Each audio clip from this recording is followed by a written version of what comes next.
Ilang linggo nang may aksyon, iyakan at sagutan kaya binansagan ng ilan na Senate flicks ang mga nagaganap sa Senado. Pero sabi ng ilang eksperto, kailangan nang makamove on mula rito ng mga senador. Dahil kung magpapatuloy daw ang ganitong sitwasyon, taong bayan ang talo. Nakatutok si Sandra Aguinaldo.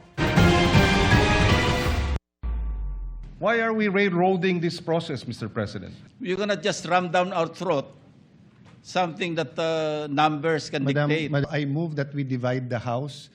Isa na ito marahil sa pinakamainit na mga tagpo sa kasaysayan ng Senado. Ang mainit na debateng nag-ugat sa mosyon sa pag-ambyenda sa rules para payagan na makaboto online ang isang senador kung hindi siya makadalo ng pisikal sa sesyon. Nauwi sa sagutan ng ilang taga-mayorya at minorya na tila ba nagkapersonalan na. Madam President, without giving meaning to anything, ito pong mahirap kasi kung wala po tayong legal background dito. Kaya sinasabi ko na nga po, hindi po bagong motion ito eh. Hindi siya bagong motion. Madam President, point of order. Ad hominem. Sinasabi ko lamang po, ang sinasabi ko lang, kanina ko po sinasabi, hindi po tama yun. Section 130, kasama niya ay walang kinalaman, walang alam sa batas.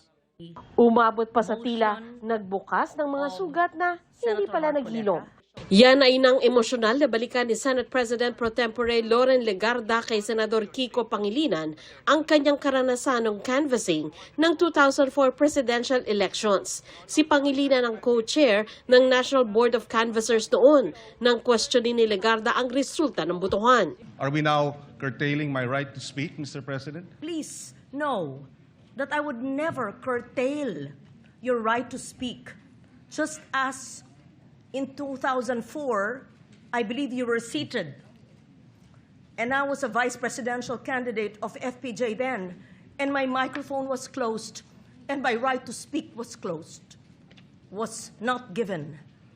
I remember that time now, and the word noted was said to me. Can be discussed. Pero bago ang walkout ng minorya noong Martes, nauna nang nagkagirian si Pangilinan at Senador Robin Padilla dahil sa kanya umunong pagtaas ng boses. Paano natin pag-uusapan yung ibang... And for the record, Mr. President, I still have the floor. Ako ba natakot? Ako nang takot sa'yo. Ikaw nga naninigaw. Ikaw naninigaw, ako nanakot. Sir, hindi ako Kita mo, iba meaning sa'yo ng sigaw at tumasok po siya. Okay ba yun? At matapos ang putukan sa Senado, lumutang din ang samaan ng loob. Some of you I've known for 20 years, 10 years, and I didn't even hear any of you say, "Kumusta na kayo dyan?" Napakasakit na sa akin. Sobrang sakit. Nariyan pa ang sunod-sunod na palitan ng liderato ng Senado. Mula May 2024, nagkaroon na ng 4 na Senate President. Si Senador Mig Zubiri na pinalitan ni Senador Chis Escudero na sinundan ni Senador Tito Soto at ngayon si Senador Alan Peter Cayetano. Ang biro ng ilan sa social media sa dami ng ganap sa Senado, tila nanonood na raw tayo ng Senate flicks. Pero nababahala rito si dating Senate President Franklin Drilon. Pinapakita raw kasi ditong hindi matatag ang liderato sa Senado. Sa 24 na taon na ako sa Senado, ito ang pinaka-unstable leadership.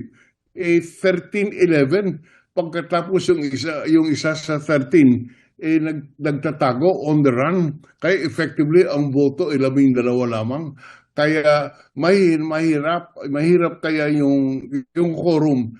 Madaling i-question eh. Hindi raw ito maganda para sa ating demokrasya, sabi ng ilang analyst. May stalemate sa Senado.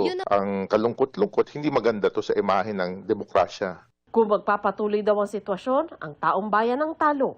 Sana sa isipin ng mamamayang Pilipino, talo tayo dito eh.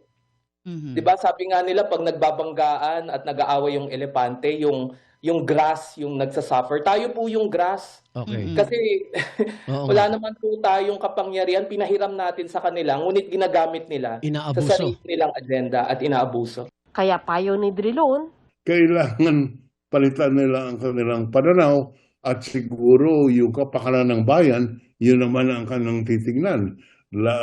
Hindi lang yung kanilang mga selfish political ends. Sila po ang may tangan ng kapangyarihan, kaya nasa kanila din ang solusyon. Sandra Aguinaldo, Nakatutok, 24 Oras.